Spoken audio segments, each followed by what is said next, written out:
दिल्ली येथे आंदोलन सुरू आहे.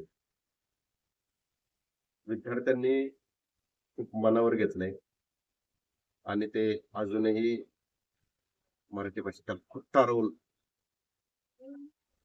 उभे आहेत जंतर मंतरवर आणि भारतामधनं त्यांना मोठ्या प्रमाणामध्ये सपोर्टही मिळतोय. हा जो विषय आहे तो एका वयोगटाने हातात घेतला. त्याला आपण जेनजी म्हणतो. जेनजी विषयी बोललं पाहिजे. थोडंसं सर्च केल्यानंतर जेनजी म्हणजे काय ही आधी संज्ञा क्लिअर करावी लागेल. 1997, 96, 97च्या नंतर 2012-13 पर्यंत जन्मलेली मुलं ते म्हणजे जनरेशन झेड. जेनजी आपल्या आजूबाजूच्या देशांमध्ये जेनजीने आंदोलन केलं, आपण बातम्या ऐकल्या आणि तिथनं पुढे जेनजी हा विषय खूप प्रामुख्याने पुढे आला. भारतामधले जेनजी असं काय करतील असं मला कल्पना खरं तर नव्हती. का नव्हती? तर असं वाटायचं की ही मुलं मोबाईल असताना जन्माला आलेत आणि त्यांच्या हातामध्ये मोबाईल आहेत ना, त्याच्यावरती ते व्हिडिओ गेम खेळतील, रील्स पाहतील, फेसबुकला जातील, युट्यूबला जातील आणि तिथं अभ्यास सोडून ते कामं करतील असंच एक मत. पण हे आंदोलनाने बदललं. पाठीमागच्या व्हिडिओमध्ये एक पालकांसाठी विनंती केली होती की माझ्या वयाचे जे असतील त्यांनी या आपण एकत्र मिळून शिक्षण क्षेत्रासाठी काम करूयात, बदलण्यासाठी आंदोलन करूयात. पण ते कालचं मत होतं, आज ते एकदम बदललं की ह्यासाठी फक्त एकच काम करू शकतात, ते म्हणजे जेनजी, ज्यांनी दिल्लीला आंदोलन पुकारलं. इतकं सुंदर आंदोलन ते करतायत. मी व्हिडिओ पाहतोय. दिल्लीला जाण्याचाही प्रयत्न आहे. पण ते काही होत नाही. आमचे काही मित्रमंडळी ठरलंय की जाऊयात दिल्लीला. पण ट्रॅव्हलिंगचा थोडा इश्यू होतोय. तिकीट मिळत नाहीयेत.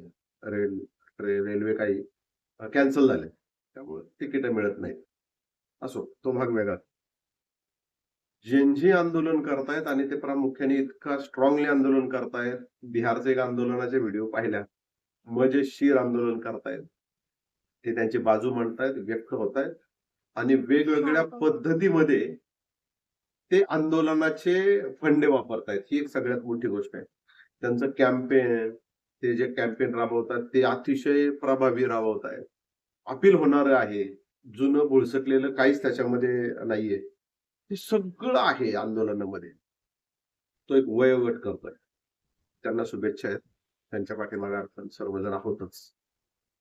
पण मला एक असं वाटलं की भगतसिंगांचं विद्यार्थी दशेमधलं जे काम आहे ते खूप मोठं आहे आणि स्वातंत्र्य लढ्यामध्ये ते एक खूप मोठं त्यांनी योगदान दिलं. तर त्यांचं एक त्यांची भगतसिंग जेलमध्ये असताना एक डायरी लिहिली होती आणि त्या डायरीमध्ये त्यांनी काय केलं की पुस्तकं वाचली त्यांनी काही आणि त्या पुस्तकांचा रेफरन्स चे काही पॉइंट्स त्यांनी नमूद केले आणि त्याच्यावरती त्यांनी जे क्लिअर होत नव्हते ते पुन्हा एकदा रिरायटिंग केलं असं म्हणावं लागेल आणि ती डायरी माझ्याकडे त्याच्यातले काही पानं मी चाळल्यानंतर त्याच्यातलं एक सर्वात मला सगळंच आवडण्यासारखं आहे, पण त्यातलं एक थोडस मला त्या पेजमध्ये लगेच सापडलं आणि मी लगेच ते घेतलं असं मी ह्याच्यामध्ये घेतलंय. तर ते वाक्य किंवा तो जो एक 4 ओळी आहेत त्या आहेत, प्रदीर्घ बंदिवासाने आता विचार सुद्धा बोथट झाले. हाडांचा सुद्धा आता ओझं वाटू लागले. एक एक क्षण युग भासतोय. या 4 पावलांच्या कोठडीत फक्त आपल्या सोबत्यांसाठी जगायचं आहे. फक्त त्यांच्यासाठीच स्वत्व अर्पण करायचं आहे आणि फक्त त्यांच्यासाठीच दुर्दैवाशी शेवटपर्यंत लढायचं आहे. पहा, कोणासाठी लढायचंय? तर सोबत्यांसाठी लढायचंय. त्यांच्याबरोबर जी मंडळी अटक झाली होती ती त्यांच्याबरोबरच त्या तुरुंगवासामध्ये होती. ते त्यांच्यासाठी लढायचंय आता असं त्या भगतसिंग त्या डायरीमध्ये त्यांच्या लिहित आहेत. तसंच काहीतरी सुरू आहे दिल्लीला की एक जमलाय, दुसरा जमलाय, एक बिहारचा, एक महाराष्ट्राचा, एक उत्तर प्रदेशचा, सगळ्या प्रदेशामधनं येत आहेत लोक, इन्व्हॉल्व्ह होत आहेत आणि त्याचा काहीच संबंध नाहीये दुसऱ्या व्यक्तीशी, पण तरीही तो त्याच्यासाठी म्हणतोय की हा आंदोलन करतोय, महाराष्ट्रीयन आंदोलन करतोय, दिल्लीवाला म्हणतोय, हरियाणावाला म्हणतोय, हो. ही एकजूट कुठून येते पहा ना. किती काय काय मजेशीर आहे हे सगळं. शिक्षणाचा जो हक्क आपल्याला प्राप्त झालाय तो अबाधित राहणार. त्याच्यामध्ये मूलभूत सुविधा, मूलभूत अधिकार, प्रत्येकाला शिक्षणामध्ये मोफत फ्री मध्ये ते शिक्षण झालं पाहिजे, कोणत्याही शाखेचं.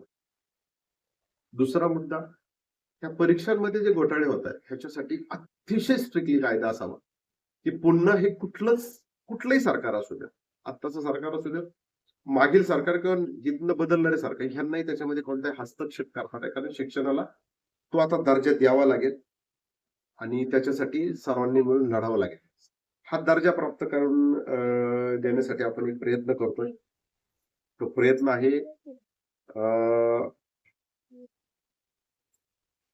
शिक्षण हक्क एल्गार. आपण मुळशीमधनं सुरुवात करतोय. जर त्या तालुक्यांमधनं लोक जर जमत असतील, जिल्हा लेवल पर्यंत जमत असतील, विद्यार्थी विशेष करून किंवा त्यांचे पालक, तर आपण आंदोलन उभी करूयात आणि संपूर्ण शिक्षणाचा त्याच्यामध्ये भाग घेऊयात, मोफत शिक्षणाचा भाग घेऊयात. त्या पेपर फुटी संदर्भामध्ये असा कायदा करावा, त्या संदर्भामध्ये आपण मत मांडूयात. आणि आता जे प्रकरण झाले ह्याच्यामध्ये ज्यांनी केलंय त्यांना काहीतरी शिक्षा मोठ्या प्रमाणामध्ये व्हावी. आणि मागील 10 वर्षामध्ये जे शिक्षणामध्ये घोटाळे झाले, नीटमध्ये घोटाळे, सगळ्या परीक्षांमध्ये घोटाळे झाले, त्या सर्वांना तर आत्ताच्या ज्यांनी काम केलं त्यांना, त्या सर्वांना मोठ्या प्रमाणामध्ये शिक्षा व्हावी, नवीन कायदा तयार होऊन त्याच्या अंतर्गत ती शिक्षा व्हावी, अशी एक विनंती पण आपण ह्या एल्गारामध्ये साधूयात. त्यासाठी मी सर्वांना विनंती करतो, खाली या व्हिडिओच्या खाली QR कोड किंवा एखादा नंबर देण्याचा मी प्रयत्न करतो, की जेणेकरून त्याच्यावरती तुम्ही तुमचं नाव मिस कॉल देऊन तुम्ही त्या भागामध्ये तुम्ही जमा होऊन तुम्हाला कॉन्टॅक्ट करता येईल आणि मेसेज करता येईल की तुम्ही या, आपण हे आंदोलन करतोय. एक कोर कमिटीसाठी पण आपण एक रजिस्ट्रेशन ओपन करूयात आणि प्रयत्न करूयात, पाहूयात आपला खारीचा वाटा असेल. किमान आपल्या ह्या काही छोट्या छोट्या आंदोलनांनी दिल्लीच्या आंदोलनाला जर काय बळ मिळू शकलं तर आपण इथं बसून ती मदत करूयात. आणि अजून एक विनंती आहे, दिल्लीमध्ये प्रोटेस्ट सुरू आहे, आंदोलन सुरू आहे, तर तुम्हाला ज्या पद्धतीने मदत करता येईल त्या पद्धतीने मदत करा.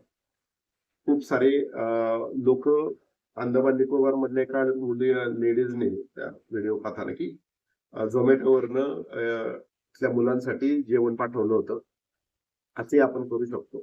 कुठल्या तिथं संस्था काम करतायत, विशेष करून शीख समाजाच्या काही संस्था आहेत त्या काम करतायत, त्यांना डोनेशन द्या. खूप साऱ्या माध्यमातून आपल्याला त्यांना मदत करता येईल. आंदोलन आपल्या मुलांच्या हक्कासाठी, ते आपल्यासाठी लढतायत. जसं बॉर्डरवरती आपले सैनिक लढतायत आपल्यासाठी, त्यांच्याप्रती आपलं दायित्व असावं, तसं ही मुलं जी शिक्षण हक्कासाठी आणि झालेल्या घोटाळ्यासाठी लढतायत त्याच्यासाठी पण आपल्याला त्यांचं बॅकबोन होणं गरजेचं आहे. तर मी तुम्हाला विनंती करतो की आपण एकत्र मिळून काही प्रयत्न करूयात. नसेल होत एकत्र येऊन तर तुम्ही जागेवरनं जे मी आधी सांगितलं ते तुम्ही करू शकता आणि या पद्धतीने आपण पुढे जाऊया. धन्यवाद, माझं तुम्ही ऐकून घेतलं. हा व्हिडिओ कदाचित मोठा झाला असेल, पण तरीही मी तुमचे आभार व्यक्त करतो. जय हिंद, जय भारत, वंदे मातरम आणि इन्कलाब जिंदाबाद. धन्यवाद.